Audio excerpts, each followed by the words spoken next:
Welcome to Covenant of Justice. I'm attorney Isaiah Jerez, and every other week we sit down with remarkable individuals of Southern Nevada who make this such a wonderful place to live. Together, we explore a wide range of topics that matter to the people of Las Vegas and beyond, offering a glimpse behind the glamour of the Strip to showcase the real stories, experiences, and voices that shape our community. I'm Isaiah Jerez, and today I'm here with Mandi Elliot. She is Executive Director of the Nevada Outdoor Business Coalition, and she's going to talk to us about what they do here. Yeah, absolutely. So the Nevada Outdoor Business Coalition is a pseudo chamber of commerce, and so we represent businesses that are in the outdoor industry when we advocate for policy or protect land or do anything in the business community. We want to make sure that people are thinking of the outdoor industry because it's very big here, and we want to make sure they're represented. Yeah, it's, I think a lot of people move to Vegas not even considering what's outside of the city itself. Absolutely. I go to, national outdoor economy conferences and things like that, and people ask you, where are you from? And I say Las Vegas, and they go, oh, I'm so sorry. And I'm like, don't be, because it's, people definitely don't know what's out here in terms of outdoor recreation or public land. And I always say, I have beef with Colorado because, everyone thinks of Colorado as like the ultimate outdoor destination. But I would say we are way more diverse and have better opportunity and access. Mm-hmm. So, people are definitely sleeping on Nevada. Yeah. And not to knock Colorado, right? But if you're going to go ski there, like you're flying into Denver and sitting in traffic for 3 hours. Oh, yeah, absolutely. And that's, they have incredible mountain landscapes, but we've got mountain landscapes and more, right? So you can mountain bike, you can rock climb, you can ski, you can do, go boating, hiking, backpacking, anything. It's all available here. Yeah, and here in Las Vegas, we have access to Lee Canyon really close, right? Mm-hmm. And it's a small resort. My brother likes to call it a bunny hill with a bar. Yeah. But if you put on a pair of skins and you go in the backcountry, some amazing skiing and good snow. If we get snow, absolutely, it can be really good snow. Yeah, absolutely. It's definitely an adjustment. I actually went to Lee Canyon last year and got on a snowboard for the first time.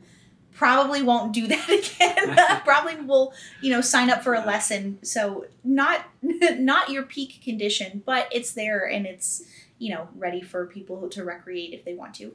Mm-hmm. So I like how you kind of phrase what you do is it's almost like a chamber of commerce for companies or organizations that are focused in the outdoors. Exactly. And so you're talking about ski resorts. You're also talking about companies that deal with or provide supplies for the outdoors. Yeah, absolutely. So your gear shops, your rentals, your tour guides.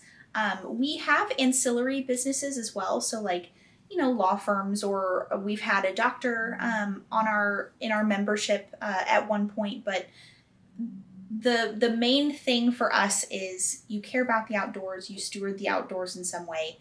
And the people that we advocate for, or the businesses that we advocate for, they exist because of the outdoors. And so that's who we're focused on in terms of advocacy. But if anyone wants to be involved with us or help us advocate in that way, there's no limit to who we would want on our team. Yeah, and then I guess those people that are involved in the coalition, it's a matter of then helping them gain state resources or state. Exactly. Tell me a little bit about that. So our biggest benefit that we can provide to our members is that we work with a lobbying firm up in northern Nevada, Tom Clark Solutions, and they are so fantastic about keeping an eye on legislation that could potentially harm outdoor businesses or legislation that could support outdoor businesses and advocating for us in that way, giving us the information, what's going on, how can we show up and make sure that we have the best possible outcomes for the businesses that rely on public land and outdoor recreation in order to survive. So for our members, they kind of get first look at, what's going on. We pass that information along to them and then we advocate on their behalf. Yeah, and that's when we think about outdoors, especially, participating in the outdoors, we want to make sure that we conserve it, right? That there's somewhere to go play, somewhere to go enjoy the beauty that's out there. But at the same time, there needs to be access to it, right? And if we limit access, if we limit some of the development, then a lot of those resources aren't available for most people, right? Right, absolutely. And that's the thing that makes Nevada special, and we're very protective over it, right? There is so much public land, and anything from, very formal, you buy your reservation, you go in at a specific time, there's parking lots, and bathrooms and whatever, a visitor center. But there is also the Wild West, right? As bare as you can possibly imagine. There are no amenities. And anything in between. So whatever a person might want as their recreation experience, it's available here. And keeping that is hugely important for the outdoor economy. Making sure that, like you said, when people want to recreate, they have a place to go. That is of utmost importance, because if we don't have the land and we don't have the access, we don't have the economy. Yeah, and I'm thinking I love mountain biking. Right? Yeah. And we live out in Henderson, so there's Boot Lake, but a lot of Boot Lake is very intense, and I try to stay away from most of that, right? They do have some fun spots, but then the other place that we like to go to is Sloan Canyon or Black Mountain, the Macola area. And a lot of those trails that are out there aren't sanctioned because it's on BLM land. Right. And for all the processes to go through to then build the trails, it almost makes it inaccessible. Right. Well, and that's some of the problem you run into with BLM land in particular, is it is unstewarded, I guess. And like, you don't have a ranger who's going to go out and maintain it, or you don't have a team who can maintain it. But I don't know if we've taken an official stance on this. If a recreation association wants to go out and build trails and steward them, why not? You know what I mean? So yeah, that's I'm sure that's a little bit controversial, but I think anything that it can encourage responsible recreation is important for us to support. Yeah, and of course it is controversial, right? Because it's that balance of like conservation versus like access. And I just think about Utah and the Cottonwood Canyons in Utah, where there has been the ability to develop there has been extremely limited, where now you have cars waiting for hours just to go a few miles. Right. And then even once you get to the resort, same thing. Everything is just so limited. You have to hike pretty much to get to a lot of places, because the Forest Service won't allow additional development, new ski lifts. Right. Yeah, I think that's something that Nevada really has to its advantage as a destination for outdoor recreation, that we should leverage. And also, what is the word? We need to make sure we're strategizing with that in mind, right? We don't want long lines to places. We don't want over tourism in certain sections of the state. We want people to be able to go out anywhere and recreate responsibly without having that headache of sitting in line for 3 hours. Yeah.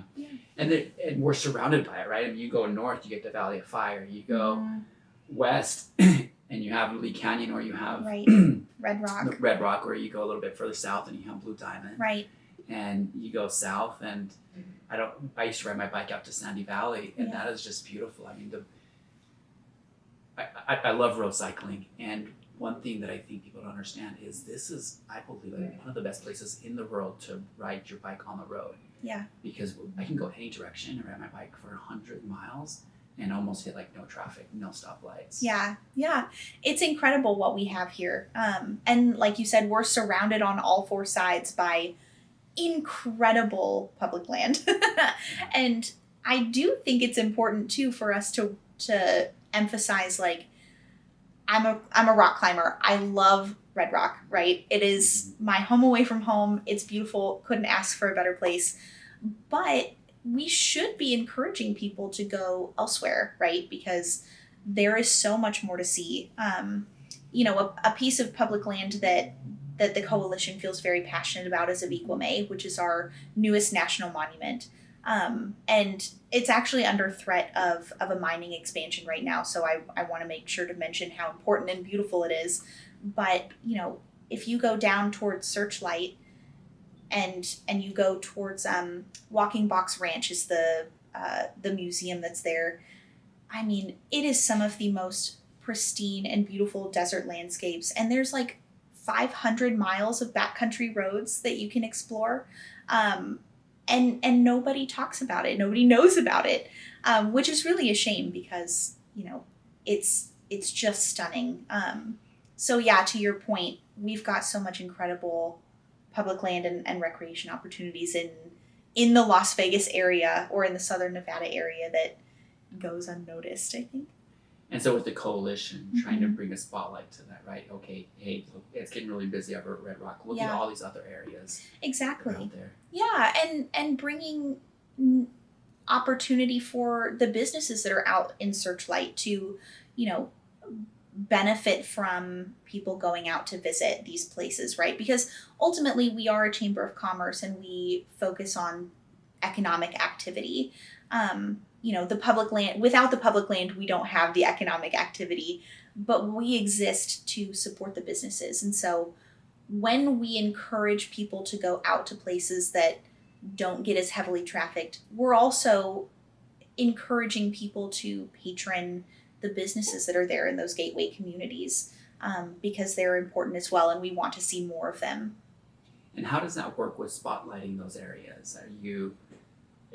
What tools are you using? It kind of depends on what is needed by the certain area, right? So out in White Pine County, they might need something different than what's needed in Aviquame just based on the communities. But typically it is, we help advocate this with the state government to make sure that those places are protected, the public land is protected, and then we offer businesses, the networking opportunities, the connection to, people in the state that they might need help with, land managers, for example, if they need permits, just trying to be there for them and customize our assistance to what they need. So it's pretty unique. There's not a one size fits all, but our priority is to make sure these gateway communities succeed, because that's kind of the heart of the outdoor economy. Yeah, right. And there's, like you talk about, there's the draw there, right? There's the beauty there. And what about the resources that come from the state, right? And having, I understand being here in Nevada and being here for, almost 20 years, how difficult it is to get the state to spend money on something outside of direct development within the city, right? Yeah, absolutely. It's an uphill battle. I think what we try to do is focus on our local representatives, get them on board. It seems like they can move things a little bit quicker. So we try to have close relationships with our representatives. We also try to nail down people who already love the outdoors or maybe recreate. Because if you already love mountain biking, we don't need to convince you that it's important. We just need to show you, the potential problems or where solutions might exist. So keeping that in mind, and that's actually easier than you might think, because if you live in Nevada, you probably recreate outdoors. So that's one of our strategies, is just find people who can really champion our causes because they already love the outdoors. And then the other hurdle, because especially here in Vegas, it's hard to compete with gaming and hospitality. Just being incredibly loud about the recreation opportunities that exist here is important for brand awareness, and the more attention we draw to it, the more that entities like LVGEA might notice it, or the Convention and Visitors Authority might, pay more attention to it. So just being really loud and finding folks in our local government who already care about it is important to us, to make sure that funds get directed towards, things that are important like that. So as a business owner who's excited about the outdoors, passionate about the outdoors, right, spends probably, half the time outside. Yeah. How do they get involved, and what do they do exactly with the coalition? Yeah, good question. So the first step would be to become a member, and Our membership dues, as far as the Chamber of Commerce goes, we like to keep very low.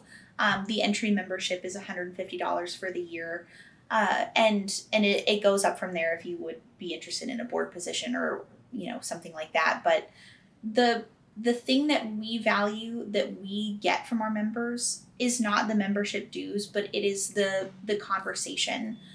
We want to represent our members the best that we can, and the membership dues are great, but what we really need is for people who are actively recreating and running businesses to say, hey, this is a problem and we need help, and then we can step in and we can help. And that doesn't look the same for everybody. A brew pub might look very different than a gear shop or a rental facility or something like that. So again, it's all very unique, but that open line of communication is absolutely invaluable for us as a coalition to adequately spend our energy representing our members and making life in Nevada better for them. Yeah, so being loud on their behalf, right? Yes. Having direct communication, recognizing what the lobbying efforts are Exactly. up in Nevada. Yeah, like for example, something that we're experiencing right now and actively troubleshooting is the cost of insurance is absolutely insane. It's insanely high. And that's a non-starter for people who might want to open a business doing outdoor recreation activities like a guide ship or a rental or something like that. And in rural communities, especially where outdoor recreation is such a huge part of their tourism, draw, that is really devastating. So we're working to figure out what solutions might be out there. Do we need to put forward legislation to try to change this? We're thinking yes, but we wouldn't know that if the businesses don't tell us, right? So that's something that's a good example of something that's like on our plate right now that we're working on is how can we lower the cost of insurance so that more businesses can start and we can protect the gateway communities or make them stronger. Yeah, because those entry costs, right? Those can be like you're talking about. Like it's just going to stop you in the mud. You're not going to go anywhere. Exactly. Get over that hurdle. Yeah. Well, and even insurance is a non-starter. People are being quoted like $20,000 to $30,000 a year, which for a brand new business is, what do you do with that, Yeah, right?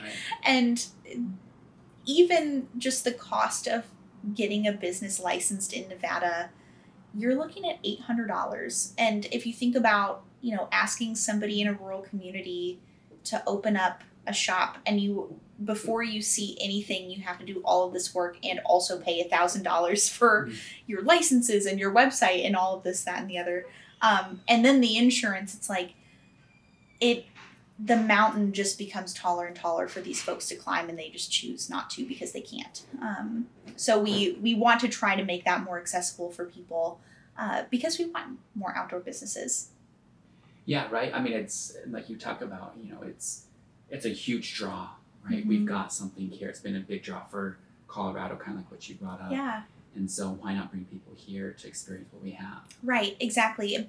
And in order to do that and show people a good time, we've got to have the amenities to support it, right? We can't send people out to White Pine and say, oh yeah, the mountain biking's great, but there's nowhere to rent a mountain bike. So we need the businesses to support the economy, but we're, as it exists right now, Nevada has a lot of barriers, and we want to try to break those down. Yeah. And so you talk about insurance, right? Is that kind of the most immediate one that you're looking for is let's break down this barrier of insurance because that is like apparently to be the biggest. Yeah, so that's definitely high on our priority list right now. And so we're in the early stages of trying to figure out that dynamic. It's probably going to be a long game, probably 2 years.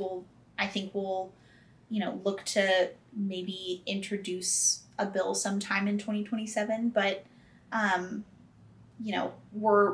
we need to start now doing the research and making sure that we can put the best, our best foot forward in representing our members and trying to do best by them. So we're starting now. It's a high priority, and we're probably going to be in it for a while. Yeah. Yeah.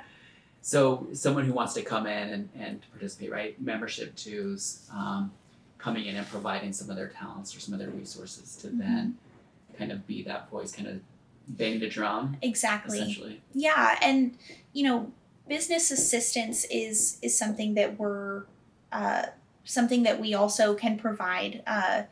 I work for, sorry, I hit the mic. I work for the University of Nevada, Las Vegas as a business advisor. And so, when you work with us, you are automatically grandfathered into that, business advising sphere. And so that's something that we can provide to our members. Networking events, I think those are important as well. But really what we feel like is the best value for our members is being able to take what is often very confusing about policy, distill it into something that is understandable, and tell them how it might potentially impact them, hear their thoughts, and then advocate on their behalf. So we have other benefits attached to, our membership, but what we're really good at is the policy.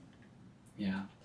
And it's a personal question. Yeah. So you like to climb? I do. Red Rock, but other Yes. than Red Rock, where's some secret spots that Mandi goes to? Oh, you know climb? what? Good question. There's a great place out. It's kind of between here and Caliente, and it's called Rainbow Canyon, and it is so beautiful out there because there's like the I forget the name of the state park, but there's like some water there, so the trees are beautiful. You drive on this insane dirt road for almost an hour. It's not a very pleasant, drive to get there, but once you get there, you just literally pull off the road and there's canyons just on right there, and so many great routes, and it is incredibly beautiful. So yeah, Rainbow Canyon, if you don't mind driving on dirt roads, that's a fantastic place to go. And the dirt road, do you need 4-wheel drive? Do you need a lift on the? No. No, but just be prepared for a lot of like bumping, and you might want to you might want to not want to drive a sedan, but 4-wheel drive not necessary. Yeah. So. Don't bust your oil pan out in the middle of nowhere, right? Exactly. Yeah. But No, thank you so much for coming on today, Mandi, and explaining to us about the outdoor coalitions. Thank you so much for having me. I appreciate being able to talk to fellow recreators and people who care about the outdoors. So Yeah, thank you. Thanks.